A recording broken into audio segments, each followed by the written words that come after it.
Hello, this is Valerie Aiello, and you are listening to Idea Diary. Thanks for coming back to my office and hanging out. Today, I was watching a video about the roller coaster of emotions and being on it, and when you're really high and then you drop down low, and sometimes you don't even know what puts you in a good mood and what puts you in a bad mood, or what makes you tired, or what makes you procrastinate. It just happens. And my kind of answer to the emotional roller coaster is to stop and go with the flow and try to think of the win-win-win for even bad situations, or seemingly bad situations can be actually, what's that Garth Brooks song from the 90s? Unanswered prayers. I think the idea of that, I've really let go of kind of wanting things to go my way, and I'm way more open to what possibilities can unfold. Not that that keeps me from trying or doing things, but I'm just way more laid back with all possibilities unfolding that I couldn't even imagine in my mind. But the one thing that this video said that made me kind of stop and think, I don't know if it was an aha moment necessarily, but it was definitely like a really good reminder of positivity, which they said a bad day doesn't have to be a bad week or a bad month or a whole entire bad year. Because sometimes when you're down in that low, you can sit and feel bad forever. Because sometimes it is fun to kind of be sad about stuff. We're humans, and a lot of emotions are, just part of being alive. And it's great to feel sadness or love lost or joy or to be anxious or to be missing somebody. All the emotions have good things to them. Ultimately, if you think about it, just being alive is better than not.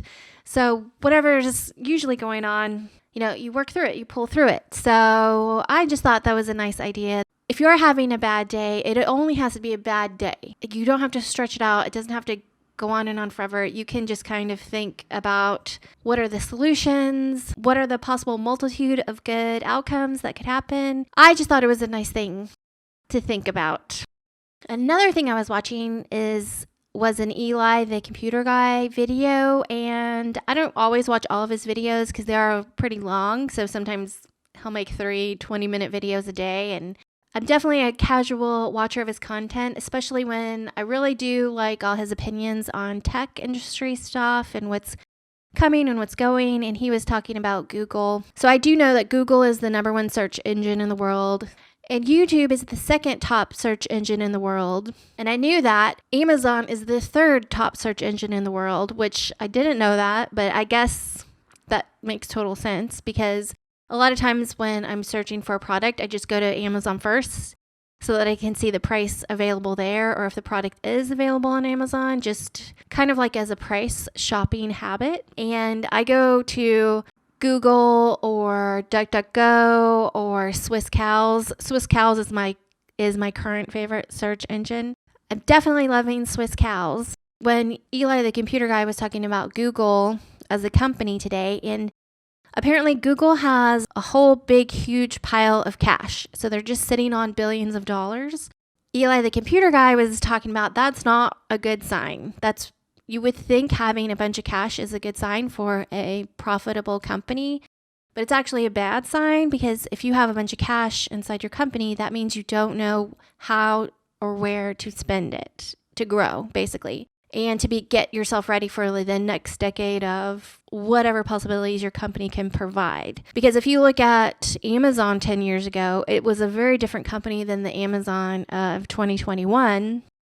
And if you look at Google from 10 years ago, it's pretty much the same company. Other than buying YouTube, there's some things that Google tried to do. They tried to do the Google Plus thing and be a kind of competitor in social media, and that did not work at all. I guess they do have Google Maps, and that seems pretty good. I hate it that Google Maps reviews section goes to Yelp because I just hate going to Yelp. Just Yelp as a company and a concept is not one of my favorite things in the world. But I do like being able to review something online, and Google does have reviews.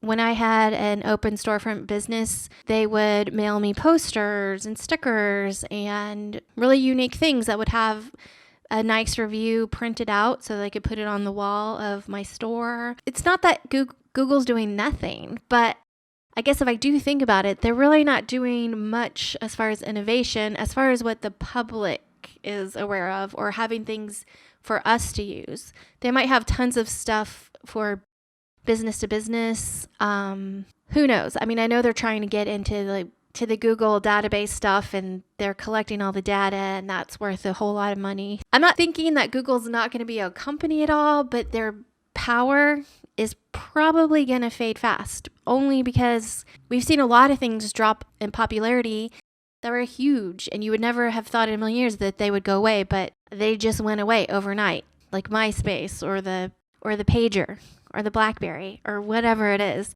So when he was talking about Google holding a lot of cash and how that's a really bad idea, that kind of did make me think a little bit differently about investing and spending money as far as a business, because I've always been a big saver, and it's like prying something on my hands to get me to spend money on something, and it's really hard for me, and I feel like I'm going to make another mistake and lose a bunch of money or whatever it might be. I definitely haven't let go of the fear of spending money on something and it not being worthwhile and making a mistake. I haven't gotten past that point, but I feel like with this knowledge that, yeah, even a big company afraid to spend money is actually holding them back, because investing in an employee, say like a Steve Jobs or an Elon Musk, like somebody that's a big thinker that can take ideas to the next level, and kind of being a thought leader and bringing people excited to come along on the ride for whatever their business is, that's worth a lot of money, and that takes you to the next level of the future of your business and hopefully make your business more exciting and more fun to actually run or whatever you're doing.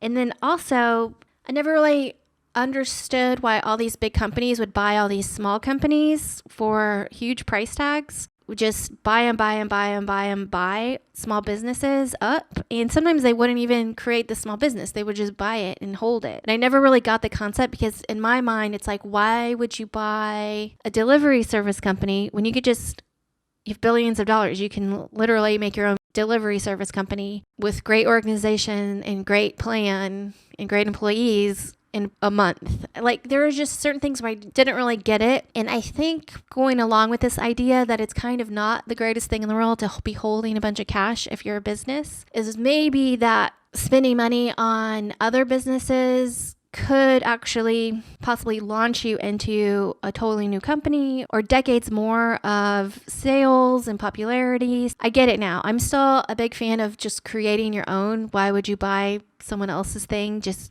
start fresh. It's kind of like remaking someone else's movie. It's like, come up with your own idea. Just make something new. Yeah, it's a little more risky because this other thing's already proven, but let's get creative and make stuff.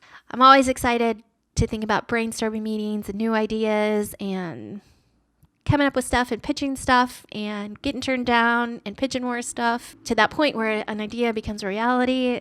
I love it. And that's kind of what the Idea Diary Journal, my merch for my show, is about. It's just pages of, it's a guided journal, and it's 2 pages of guided kind of journal entries, but it's really like a brainstorming exercise, and then 2 blank pages of just writing or doing whatever you want, free space. And then those 4 pages kind of repeat through the whole journal.